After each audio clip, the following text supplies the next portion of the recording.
I'm Christopher Lydon in Bangalore with India's favorite historian of its 60-year-old modern self. We're in the vaulted living room of Ramachandra Guha, who wrote the giant book on India after Gandhi. Who better to make an educated guess about where India might be going? This is open source from the Watson Institute at Brown University. An American conversation with global attitude, we call it.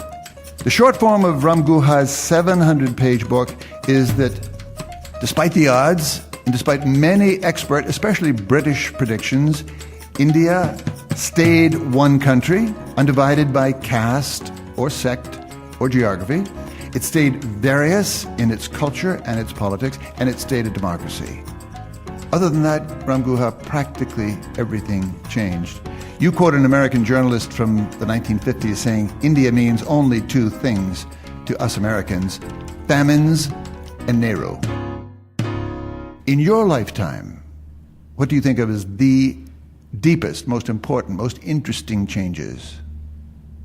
Well, it's the country is so large and complex, it's impossible to single out one change. Thank you for saying that. But in terms of the West's perception of India, I think a fundamental change in my lifetime has been that once upon a time, the West looked upon India with pity and condescension as a place that was going to fall apart, balkanize into many different nations defined by its just different languages and religions, as a country that would face mass scarcity. It was the true and original basket case, the kind of doomsday scenario of the Neo-Malthusians, or as a country that was too poor to be democratic and would come under military rule. So we were treated with pity and condescension.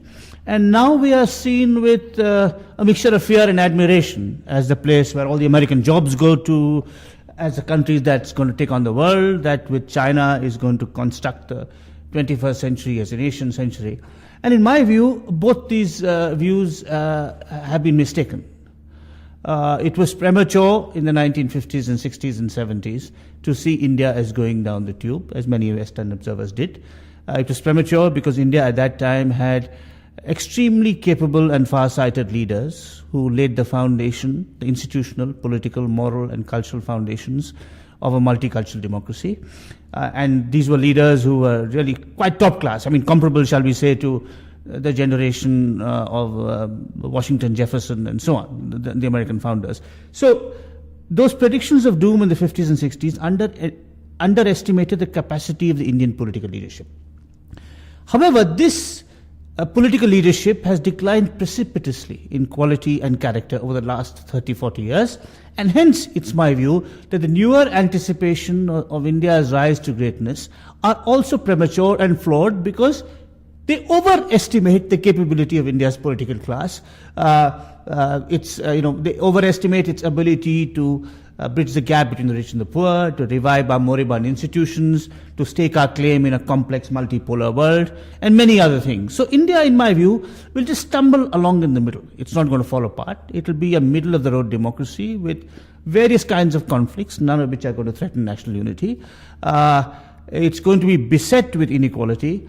At the same time, it's an extraordinarily interesting place. I mean, for a historian, there is no place as remotely as fascinating as India. In my book, I use an epigraph from a departing U.S. ambassador, Robert Blackwell, who says, "If I was an intellectual, I would want to be born again and again and again in India." So it's a great privilege to live in India as an intellectual.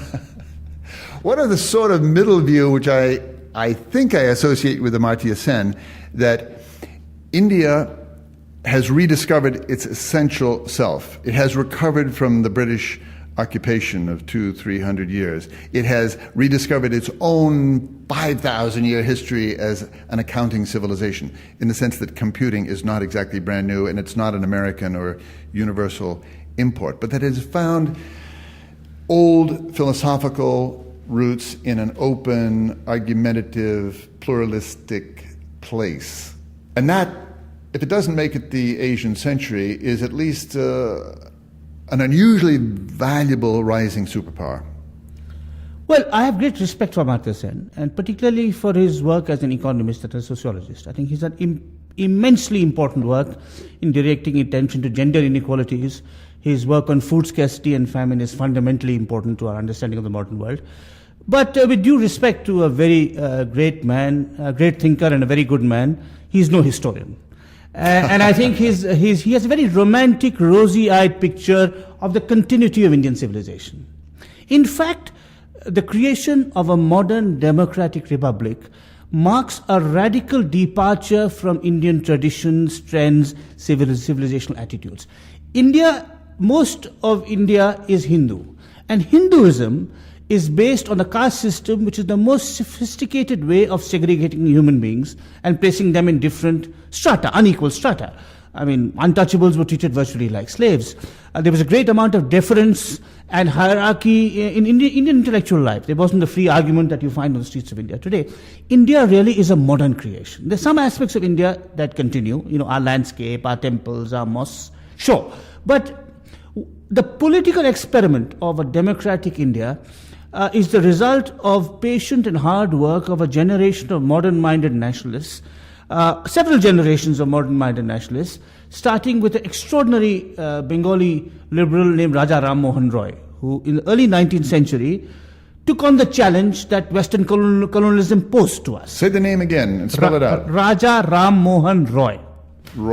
Raja Ram Mohan Roy, he was born in the 1780s, then he died in the 1830s, and he was the first Indian liberal.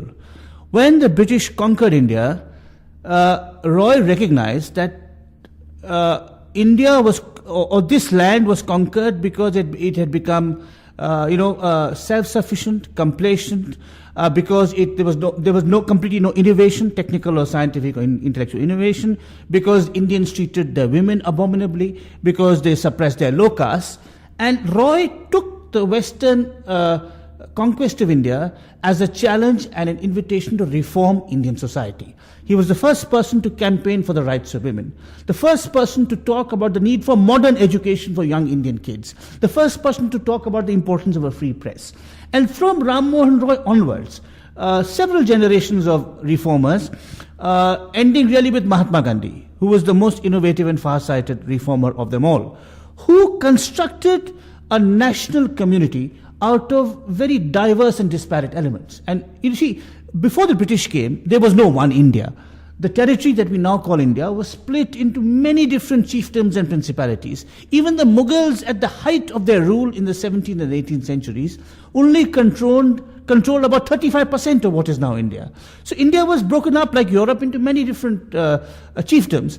The British came and, for their own selfish instrumental motives, gave an artificial territorial unity to this subcontinent. And then what Gandhi did was to endow the people of this territory with a moral and political purpose. So that's how it happened. The British united India accidentally.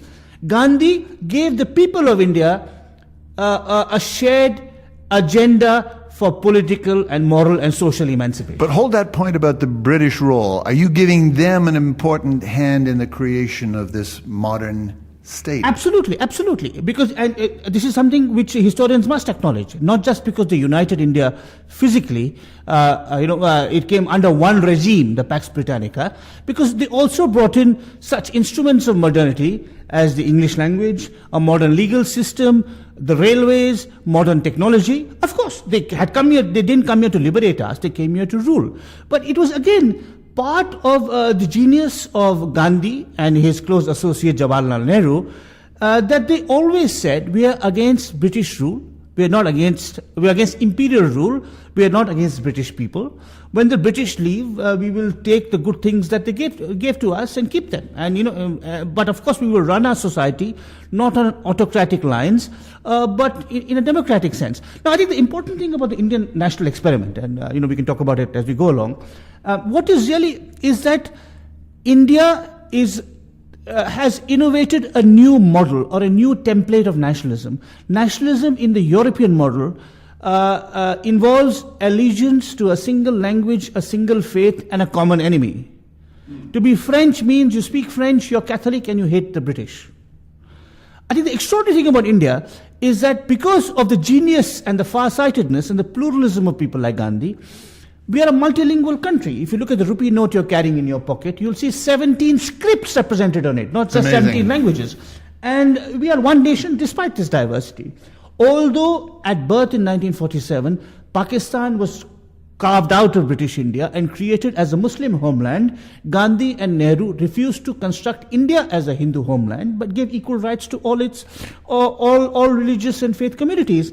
And despite the fact that we were under British rule for 190 years, Indians actually have a very harmonious and equitable relationship with the British. Once the British left, we were equals, and we continue to be equals. We don't have a post-colonial hangover.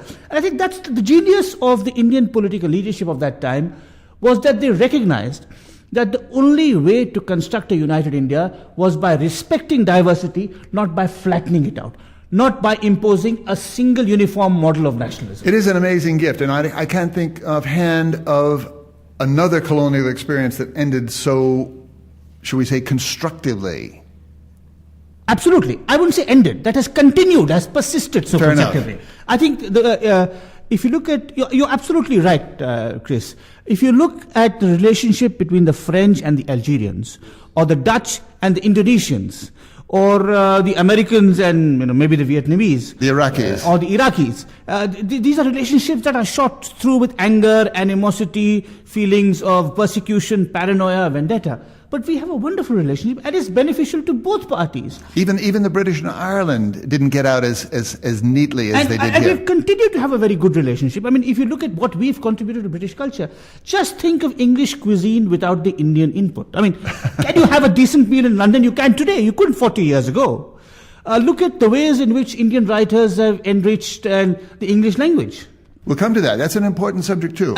But we have also gained a lot from the British. I think, for example, the game of cricket, which is the collective Indian passion we owe to the British, our sense of moderation. I think Gandhi and Nehru, I'm emphasizing these two people because they were truly special. Of course, they had very capable associates and lieutenants and colleagues who worked with them, but they imbibed the best of the British liberal tradition, which is about accommodation, dialogue, compromise. And that was the way to unite this varied and far-flung population in a common national project. And yet I remember Nehru writing in his Discovery of India that the good English went to the Americas for religious freedom and all other noble aspirations. The bad English came to India to exploit, to beat up and to get rich. Well, but there were also the good English in England. One of the important aspects of the anti-imperial movement was that a large section of the British people supported this movement. The Labour Party was steadfast in its support to Indian independence from 1906 or 1909 onwards. You had reactionaries like Churchill who said that I've not become the king's first minister to preside over the liquidation of the British Empire. But you had liberals and Democrats and socialists who were always for Indian independence. And they included some remarkable English people. For example, the Christian priest Charles Freer Andrews, who was Gandhi's closest friend, who's been immortalized in Richard Attenborough's movie as well, and who played a very crucial role in mediating between the Indian National Congress and the British leaders. So there was still the good English in England who was supporting the cause of Indian independence, who recognized the essential injustice of imperial and colonial rule and the essential justice of the claims of Gandhi and Nehru and the Congress for independence. Go back as a matter of history for just one moment to Amartya Sen. He would say that it all began with Ashoka and Akbar, especially the whole notion of an open, argumentative society. No, he's quite mistaken. See, as I said, Sen is not a historian. The roots of Indian democracy lie in the Indian Constitution. The Indian Constitution, which came into being on the 26th of January 1950, was the result of 3 years of deliberation by a constituent assembly between 1946 and 1949. Those deliberations are contained in 13 volumes. And Akbar is not mentioned once. And you write about the Dalit man who chaired the whole thing. Ambedkar. He doesn't mention Akbar, he doesn't mention Ashoka. So I think it's a romantic view. No American has ever heard of the man. I wish you'd give us a profile. He was extraordinary. He came from an untouchable family. Let me put it this way. 60 years before President Obama became the first African American to achieve the high office of the President of the United States, a man born in an untouchable family wrote the Indian Constitution. because untouchability is like slavery. It's the same oppressive system of discrimination and persecution. And here was a man born at the bottom of the social heap, B.R. Ambedkar, who by dint of his courage, his commitment, his determination, and his intelligence, got a PhD in Columbia University, New York, got another PhD from the London School of Economics, came here, back to India, became a famous barrister and public official. He disagreed with Gandhi on how to challenge the caste system, but because of the generosity and magnanimity of Gandhi's worldview, when India became independent, Ambedkar was asked to be the first law minister. And he drafted the Indian constitution. And if you look at the Indian constitution he and his colleagues drafted, there are no references to Ashoka and Akbar, because they knew that modern problems need modern solutions. There were 450 years that separated Akbar from the 20th century. There were 2,000 years that separated Ashoka from the 20th century. It's impossible to adapt their models to what is going on here. And even Ashoka, by the way, is a British discovery. The Indians had forgotten about Ashoka till a British scholar in the Asiatic Society in the 19th century wrote about him. So I think Sen has a very Sen has a romantic view where he wants to, a romantic, and I would even say a romantically patriotic view, where he wants to say it all began with the Indians, not with the Greeks. But he's mistaken. I think the real genius of India was how it innovated a new form of nationalism based on the problems it faced in 1947. Should we impose a single language on everyone? Should we construct India as a Hindu state, as a mirror image of Pakistan, which is a Muslim state? And Gandhi and Nehru and Ambedkar decided not to. There were other modern innovations that are incorporated in our constitution. For example, affirmative actions for the low caste and the tribals, where again we anticipate what happened, for example, in your country with the civil rights movement, rights for minorities, rights for women. So the Indian political experiment is a modern experiment. That doesn't mean it simply mimicked the Western experiment, because the raw material is different. We were much larger, we had been colonized, we were much more diverse.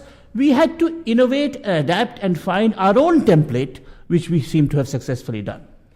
And that template has nothing to do with Ashoka or Akbar or any other emperor of the remote and distant past. What does it have to do with the fact that India was a giant industrial power before the Brits, maybe even an imperial power in the East? What does it have to do with the fact that India seems to have a roots in tolerance and openness that we didn't know about until... I don't think India has any roots in tolerance and openness. Hinduism is the most oppressive and discriminatory religion that you can think of. We shut off our women. I mean, Islam, both Hindus and Muslims in India have kept our women in seclusion. We are still so scared to challenge our religious figures. You can't blaspheme religious leaders the way you can, shall we say, in the West. So it's not true that we are open, and the openness and tolerance was the product of the persuasion and the work of generations of 19th and 20th century Indian reformers, from Ram Mohan Roy through Gandhi and beyond. And these reformers had continued to battle against the closed-mindedness, the hierarchy, the intolerance, the feudalism that was the bedrock of traditional Indian society. Start from there and introduce a now vast new establishment of power in India. You celebrate 60 years of democracy, but we also know there are big corporate, unrevealed powers inside that world. Who are the new masters of the new India? Well, I think, again, one must have a more nuanced position. I think what happened was, in the 1950s and 60s, we adopted a model of economic development that was based on self-sufficient growth, where the public sector had a crucial role. So there were curves placed on private enterprise, and there were limits on our integration with the global economy. Nehru socialism, in a word? Or not just Nehru socialism, but Nehru subscribed to this socialism, but so did most political parties and economists and intellectuals of that time. And this was seen as necessary because we had to build our industrial base. Don't forget that India had been colonized by a Western multinational company, the East India Company, and hence we were nervous about foreign capital. But we probably continued state control of the economy too long. In the 1970s, perhaps we should have liberalized. We liberalized in the 1990s, and this has led to a great surge in economic growth and entrepreneurship and innovation. But this surge in entrepreneurship and innovation and creativity and productivity has coincided with the decline in the capacity of public institutions. So the state is not able to provide a level playing field. It's not able to build schools, good schools and hospitals so that all citizens have equal access. So those who start middle class become rich. Those who start working class remain working class. That's been the product of 20 years of economic growth because of the failures of public institutions to provide high quality education and health, so that there's a level playing field, so that there's equality of opportunity for all citizens.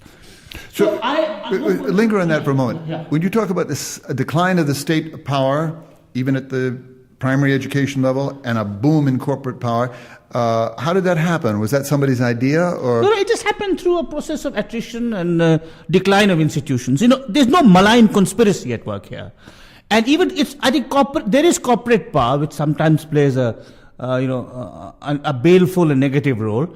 But there's also a great deal of entrepreneurial surge and innovation, including small-scale industries.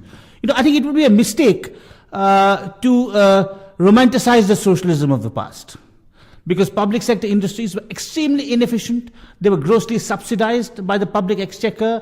They were energy guzzlers. They polluted the environment. We needed more efficient, capable forms of manufacturing and economic activity, which the private sector could provide. But the state's role would come in ensuring a fairer distribution of the cake. I think it's a mistake to glorify capitalism. It's also a mistake to glorify socialism. I think what India needs is a middle-of-the-road social democracy. And not to knock socialism, but what happened to those huge public figures at the center of Indian life? I mean, there are movie stars now, there are billionaires, but the figures of the Nehru scale, not to mention Gandhi, seem to be in eclipse. That's true, but that's true of many democracies. In my book, India After Gandhi, I say a democracy needs visionaries to found it. And it can be run in mid-career by mediocrities. And then I go on to say that the distance between Abraham Lincoln and George W. Bush, who was then President of the United States, is no greater or no less than the distance between Nehru and, shall we say, the Indian Prime Minister today. So I think, but I think the problem in India today is that we have less than mediocrities. If we had mediocrities, they would keep the institutions going. There's a great amount of corruption and criminality in the Indian political system that has increased its presence over the last 30 or 40 years. And that's very disturbing. People of idealism, of integrity don't go into public life. They go into private life. They become lawyers, they become doctors, they become entrepreneurs, they become human rights activists. But the state itself is peopled by individuals of limited ability and questionable character. And that's very, very worrying. It's very interesting. Give us your own tour of the sort of Indian all-star team as of 2010. Nandan Nilekani is a very big deal in Infosys and in the media. Nobody's bigger in world literature than Salman Rushdie. Introduce us to some of the people that the world has to know something about. Well, it's very, because we are 1 billion people, and all kinds of individuals doing interesting and unusual things. I mean, Jawaharlal Nehru, who's been mentioned several times in this conversation, quite naturally, because he's one of the makers of modern India, Nehru once said that India is home to all that is truly noble as well as all that is truly disgusting in the human experience.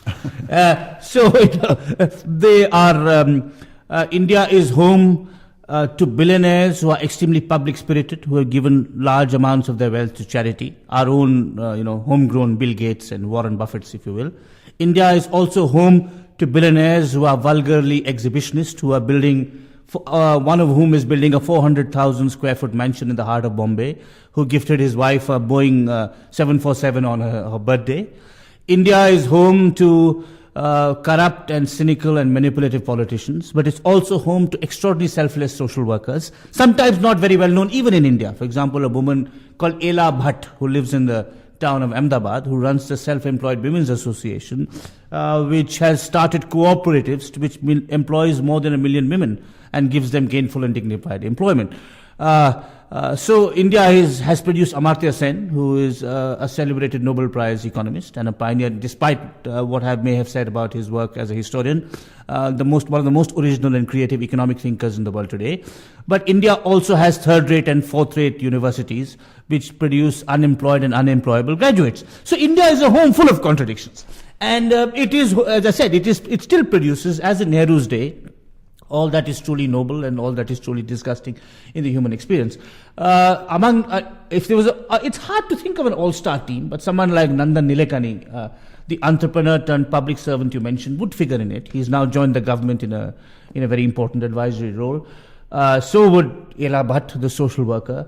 So would some environmentalists. There have been some very important environmental activists in India. A woman called Medha Patkar, who worked ceaselessly for the rights of people displaced by large dams. I think she should figure, in any kind of all-star list. Our writers, who are very many. There's not just Salman Rushdie, whom you mentioned, but Vikram Seth, Amitav Ghosh, Kiran Desai, Vikram Chandra, many wonderful writers in the English language, also writers in Indian languages. There's one remarkable writer in Bengali called Mahasweta Devi, who is a woman in her 80s, who has been on the shortlist, the Nobel shortlist several times in the past, who writes novels based on the tribal forest people of West Bengal, and who also has been an activist for the rights of these tribal people. And she's a person of immense courage and dignity. I know her personally, and I salute her bravery and her physical courage despite her age. She's in her 80s. She still travels all over India, in remote parts of India. So we have lots of exemplary figures in the fields of politics, technology, literature, social work. But we also have a rising Maoist insurgency, which is very costly and, which leads to 5 or 10 people being killed every day in the forests of central and eastern India. We do have, as I said, extremely callous and insensitive millionaires who celebrate their newfound wealth and don't really care about how the other part of India lives. So, we are home to all these contradictions. Ram Guha, before we get to the Maoists, I just wanted to ask, who's the most important, most interesting, most rewarding Indian writer that I've not heard of? I always resist choosing one name, but since you put me on the spot, I'd say there's a man, India's leading social scientist, sociologist, is a man called André Bete, of French extraction, but an Indian citizen, who lives in Delhi. Beteille, André Bete, and who's written most insightfully about our caste system, our varying religious identities, our nurturing and destroying of public institutions. He is the most, I'd say he's the most incisive commentator in Indian social and public life, has been over the last 40 or 50 years. Can we talk about the caste system? Certainly. It's Amartya Sen's line again that India could become part California, part sub-Saharan Africa forever. And people, even in America, still think, when they think India, they think caste. If your father drove a bullock cart, you will drive a bullock cart, for all sorts of irrational reasons. Poverty is enormous and very, very stubborn, even in the new India. What about it? Yeah, it's not only caste. Amartya Sen is right on that there is a polarity emerging between the India that is, between the middle class, which is very large in number, which is self-confident, sometimes aggressive, taking advantages of the new opportunities, and an underclass that is mired in poverty and deprivation and lack of access to schools and hospitals and so on. And part of this is due to do with caste. Part of this is to do with region. The parts of India that are doing well are the south and the west, that are along the coast, that have historically had a experience of trade, that have had more successful anti-caste movements, where low castes have mobilized themselves against the high castes, against the Brahmins, and have created much more enduring legacies of social reform. The south and the west also have had historically not been under Muslim rule. And they've also been rice cultures. Now, these two factors are very important. Kerala, for example. Kerala, Karnataka, and you see, these two factors are very important. Where rice is grown, women are much more active in the workforce. And And in the south, rice was grown. In the north, wheat was grown. And where wheat is grown, women only have household tasks. They don't participate in productive activity. And because they don't participate in productive activity, they're not given the respect and that is their due. Also, the north has had a much greater, historically, Islam has played a much more important role there. And Islam also emphasizes the seclusion of women in the household. The south and the west, because they escaped the influence of this kind of Islam, and because women always played an important role in agriculture, these are the regions in which women are very active and productive. My wife, for example, is an entrepreneur, one of hundreds and thousands in Bangalore. And I think the south and the west are doing well economically, and the north, the center, and the east are stagnating and even declining. And part of this is now to do with the fact that the north and the east are also home to our richest mineral resources. Yes. And with globalization, many companies have started aggressively moving into these areas where there are large reserves of iron ore and bauxite and dispossessing peasants and tribals of their land, creating the conditions for a fertile Maoist insurgency. So part of the inequalities in India are to do with caste, part of them have to do with regional histories, part of them have to do with colonial histories. In the south and the west, again, the British dealt directly with the peasant proprietor. In the north and the east, the British created a system of landlordism based on the Irish model, so that you had, you gave large acres of land to a single landlord. So there was no incentive for the peasant to cultivate his fields productively because he didn't own the fields. So the real inequalities are regional. The south and the west are doing reasonably well. The north and the east are falling behind. Can we talk about the Maoists, the Naxalites in that northeast and central India? Arundhati Roy, certainly on the all-star team of Indian writers, told us it's not only a test of India's soul, but that it is potentially, and even near at hand, a bloodbath.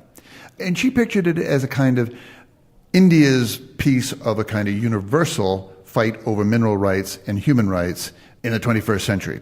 Take it apart in terms of the fundamental roots of the fight in precisely those areas over the iron ore and the bauxite, and what is the government doing about it? What is anybody but the literary class doing about it?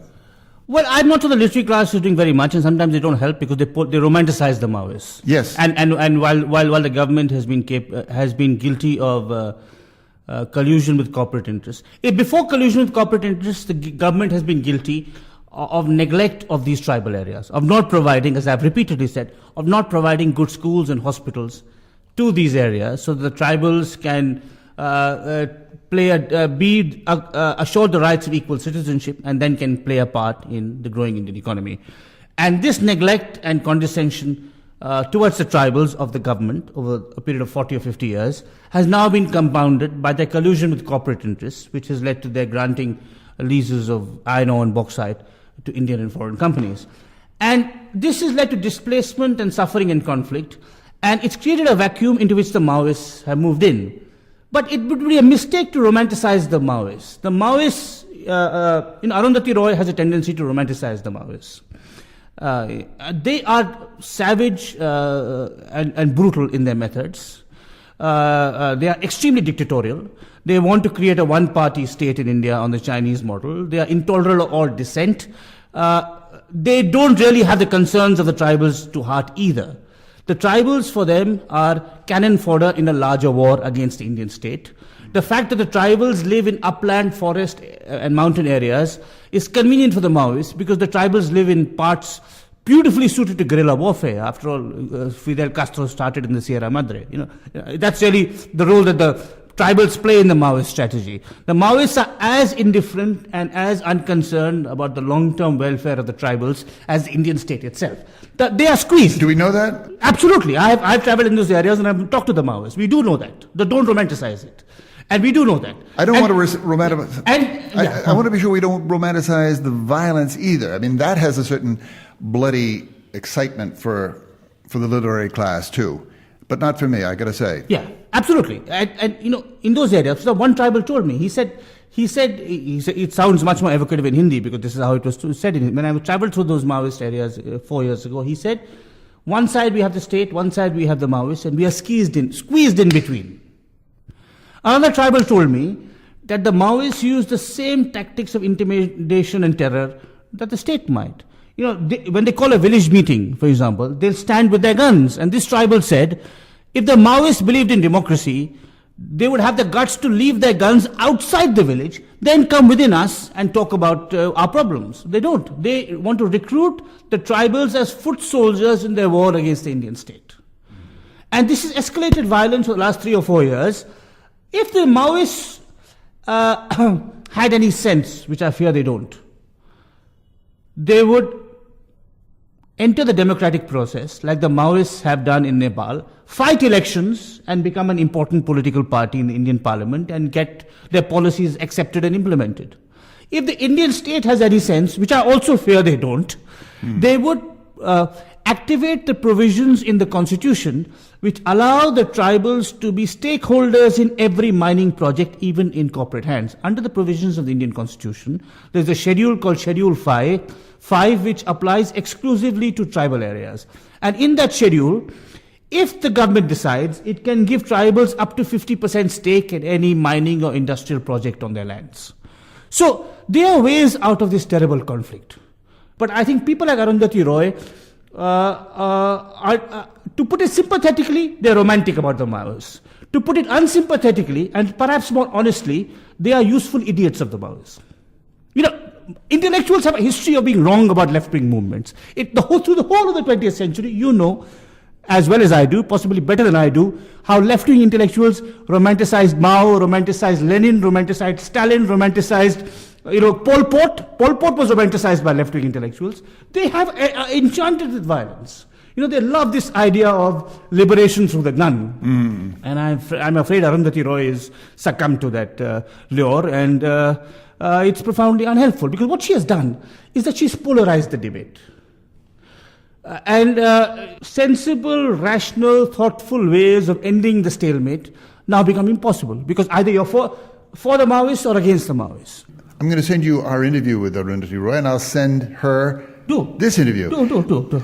Ram Guha, I'm thinking of all these changes in modern India, but there's one in particular that's not just about India, it's about the relationship with the United States. George W. Bush was probably the most popular American president in India for a very long time. Manmohan Singh was the most important foreign visitor so far to the Obama White House. India is at least a silent partner with the American war in Afghanistan. What is going on here, and what does the Indian public know or care or judge about this new relationship? Well, no, I think the bulk of the Indian public doesn't care about it, because they're not really interested in foreign policy issues. They care about Afghanistan, surely. Not really. When you say the Indian public, 95% of India wouldn't know about the war in Afghanistan. Because really? They're concerned with their day-to-day struggles, with making a livelihood, with putting food on the table. Afghanistan is where India comes from. That's the headwaters, right? Well, not really. In South India, no one comes from Afghanistan. We're talking the city of Bangalore, which is 8 million people, and at least 7.5 million people in this city have never given a minute's thought to Afghanistan, because it's very far away and they have other pressing immediate concerns on their table. For the intellectual class, for the policy-making class, for the business elite, there is a debate about our alliance with America. And as in many things in India, this debate is polarized, and the press loves to polarize issues. Give us a short rundown of that debate. That debate is essentially about there's one side which believes, and this is this is the side associated with some influential editors in Delhi who are close to the government and with the business elite. They want a very close relationship with America. They want, in effect, a US-India alliance against China. Okay, that's one, and these are the people, and probably Manmohan Singh is more oriented towards that point of view.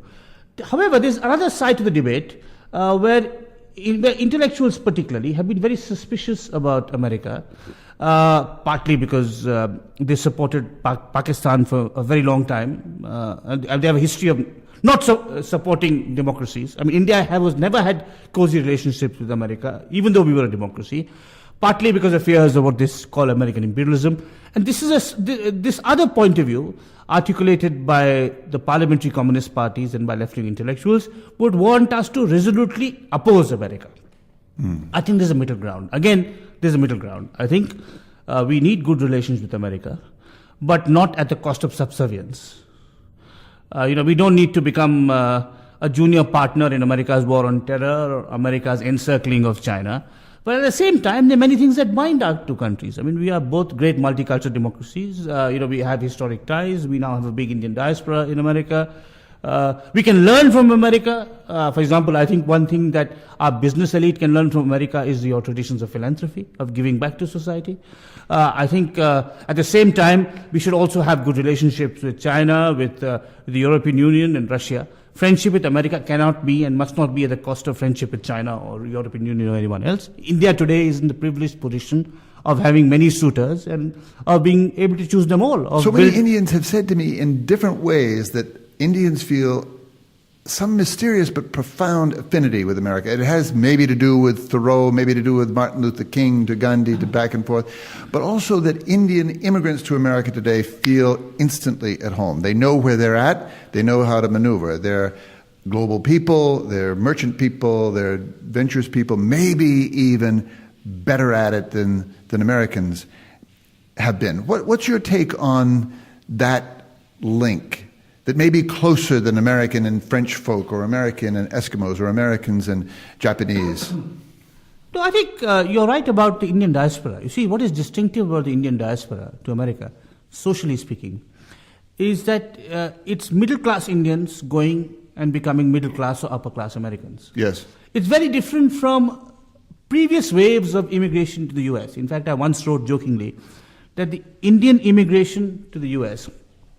that constitutes the first wave of migrants since the Mayflower, who went from being elites in their home country to being elites in the host country. So they're a very special kind of migrant, and not to be confused with the Ukrainians or the Jews or the Vietnamese boat people, or and so on and so forth, or the Scandinavians and the other kinds of people you've had, or the Laotians and the Mexicans and so on.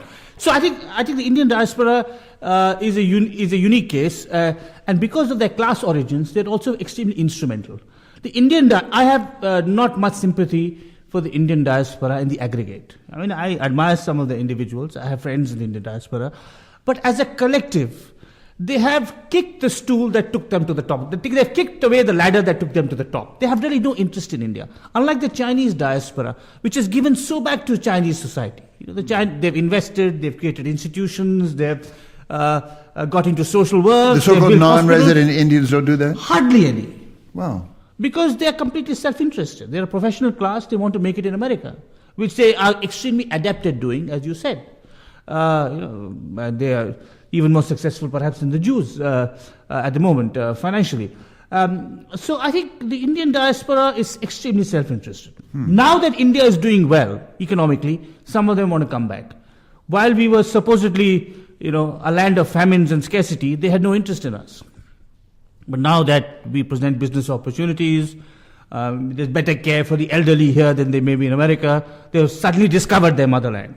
So they're very different from, shall we say, the Irish or the Jews or the Chinese, who continue to have emotional and cultural and personal ties with their homeland. The Indian diaspora is by and large self-seeking and instrumental. And as I said, there are honorable exceptions, and there are some individuals who have done admirable work.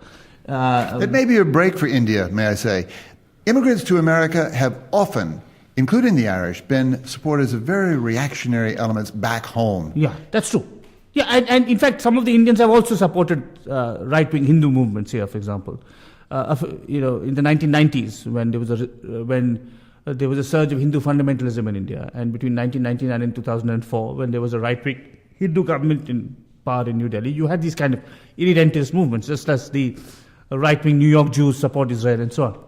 But by and large, the Indian diaspora is concerned, has very weak links with its homeland. And I think our relations with America should not be dominated by what the diaspora thinks, but by our own internal interests. Good point. Good point. I have a double question, Ram Guha, but I'm sure you'll answer it with ease. It has to do with values and spiritual values.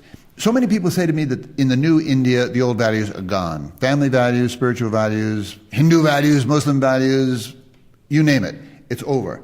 At the same time, India has had this very, very powerful role in the world as the home of the gurus, the home of Buddha, the home of a fundamentally spiritual authority. What's your take on the erosion of values, and also what's the future of the guru business?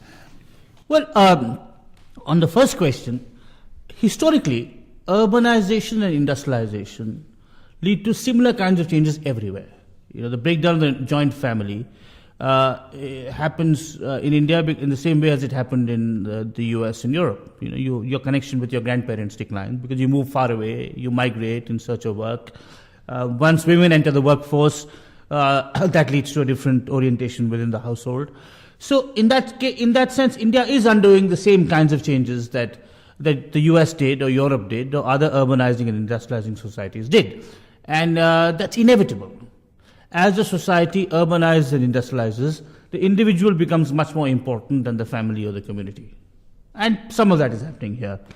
And it's because you're disconnected with your village, your family, your community, that you turn to these modern gurus for solace. So the guru business is booming, not just Indian gurus exporting their wares to California, but within India. The guru business is booming. These guys are really, provide some kind of psychological counseling to, hardworking, frazzled, professionals. It's incredibly lucrative. And there are some genuine gurus who are deeply spiritual, like the Buddha was or like Gandhi was. But many of the best and most successful gurus are simply brilliant brand strategists. They are marketing professionals. They've created an empire where they market their goods and their wares, and they find a market and they find consumers. You think they still will? I think so. Because the pace of the modern world, you work so hard, you come back, you want some solace. You can't get it anymore from your grandmother or your grandfather or your uncle. And there's the guru giving you some, well-calibrated and packaged advice on how to harmonize your business life with your personal and spiritual development. In 10 easy steps, chicken soup for your soul, and instead of chicken soup for your soul, masala dosa for your soul, or whatever. So I think it's a booming business and it'll do very well. I want to come back to a theme you struck at the beginning. You were dissenting from the notion of an Asian century, but I want to tease you with the idea of an Indian century, which keeps suggesting itself to me. India as an extraordinary recovery from colonialism, from imperialism maybe at its worst, but it's back, it's together, it's itself, it feels like itself. It's also a society that for hundreds, if not thousands of years, has not made a business of imperializing other societies or declaring enemies or dividing the world ideologically. But it's a model, it seems to me, or it could think of itself as a model to Africa, even to Latin America, as a way out of the colonial suffering and the colonial resentment. All of which suggests to me that India has a hugely exemplary global role to play. What about an Indian century? But I would qualify that. India has, it's not, if India has anything to offer the world, it's political and cultural, not economic and technological. And this political and cultural offering is based not on ancient spiritual wisdom, but on modern achievements such as the construction of a plural, inclusive, democratic society. And in this respect, we can teach not just Africa and Latin America, but the United States and Northern Europe too.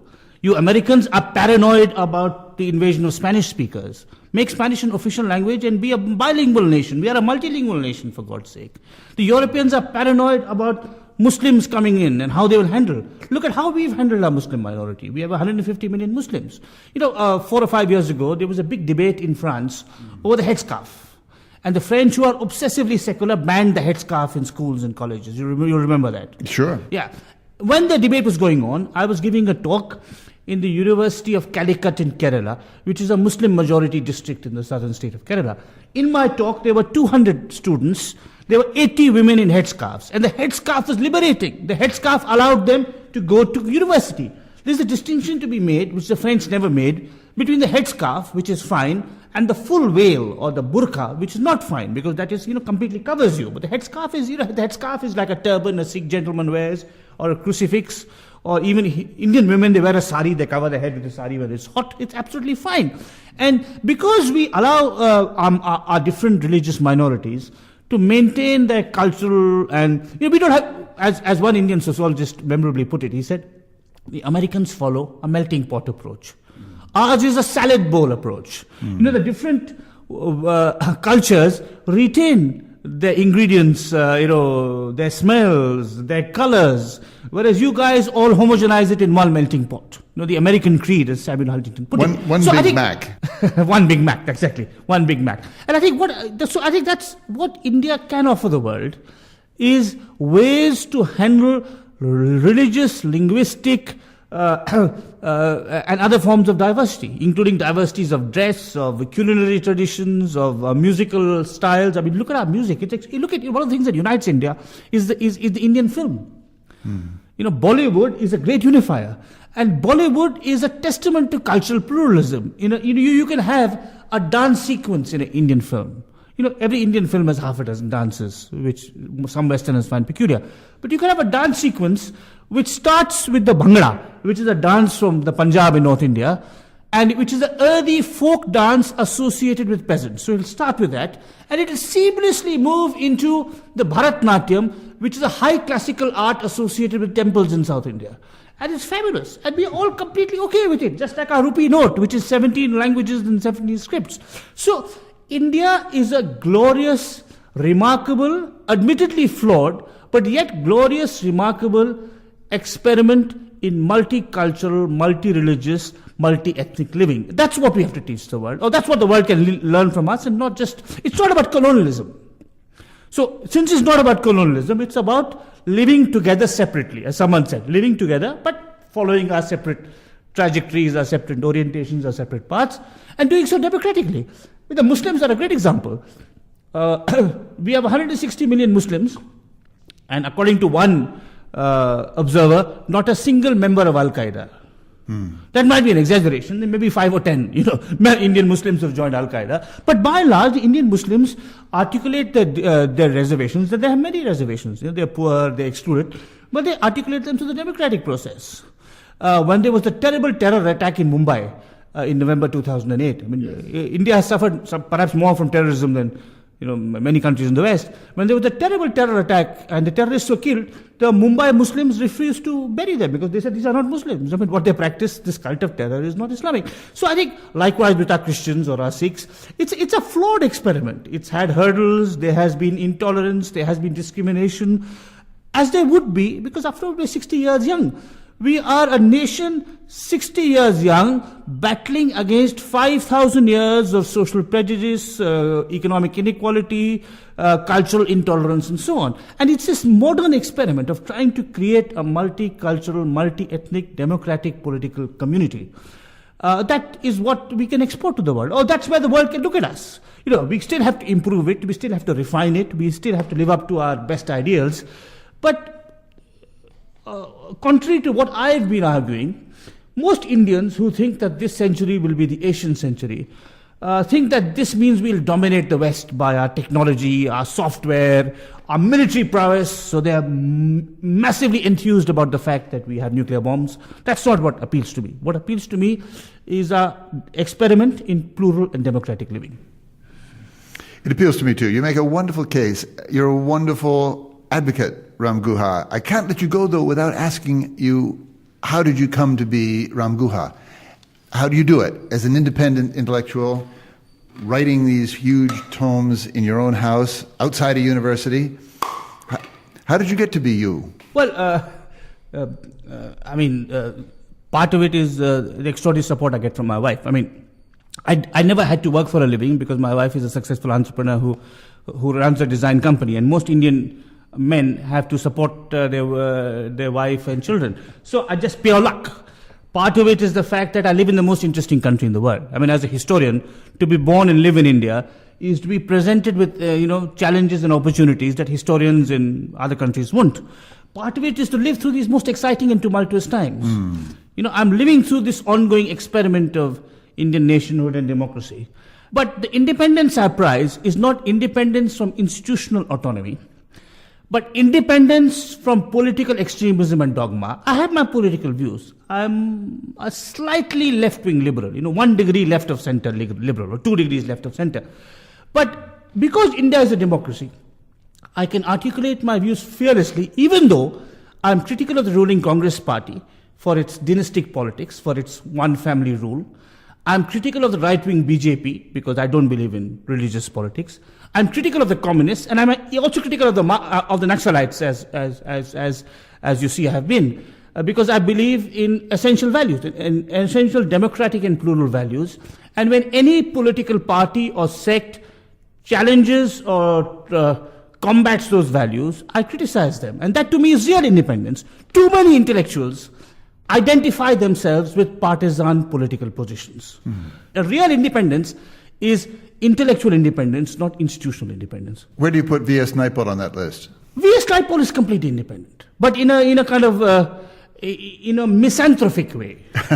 He's brilliant and I admire him really. But V.S. Naipaul only cares for himself. I care for my country too. I care for humanity. I think I do. V.S. Naipaul is brilliant and he's genuinely independent. I think the greatness lies in the fact, you're absolutely right. He could not have written the books he did had he been a slave to an intellectual or ideological fashion. So I admire his intellectuals, his independence, but he is fundamentally a much more pessimistic man than I am. I think human beings are capable of redemption, or at least of doing better. He thinks that he has essentially a pessimistic, even tragic view of the world, which I respect, but I don't share. Would you say that his wounded civilization, as he calls India, has healed? No, and I think it will never heal because our experiment is such that it will always be a rocky road. We are so diverse, yet we want to be a single nation. We are so poor, yet we want to be a democracy. We live in an extremely hostile neighborhood. We live in a disturbed world. How could we? We're not Scandinavia, which can be harmonious and peaceful, and we'll always have a difficult ride. The question is, do we can we live with a few bruises and a few band-aids, or do we have to amputate the leg? I mean, so we will always be wounded. That's in the nature of the Indian political experiment. It's in the nature of the Indian political experiment that it'll always be conflict-ridden. The question is, are those conflicts manageable, or are they going to devour and destroy us? Ram Guha, your line that you live in the most interesting country in the world reminds me, I hope I can say this, of something Ezra Pound said long ago, that if all the music we had in the world was the music of Johann Sebastian Bach, we'd have enough. He said, if all the literature we had in the world was Homer, just the Iliad and the Odyssey, we'd have enough. I often think to myself, if all the people we had in the world were Indians, we'd have enough. More than enough. Ram Guha, it's great to think about the present and the future with a man who is so deeply engaged with the past. It's a huge privilege to sit in your living room here in Bangalore and talk about India after Gandhi, India after today. Thank you enormously for open source. Well, thank you. It's been a great privilege talking to you. Paul McCarthy and Ben Mandelkern produced and edited this conversation. It isn't over till listeners add their 2 bits in comments on our website, radioopensource.org. I'm Christopher Lydon. Thank you for being part of the conversation.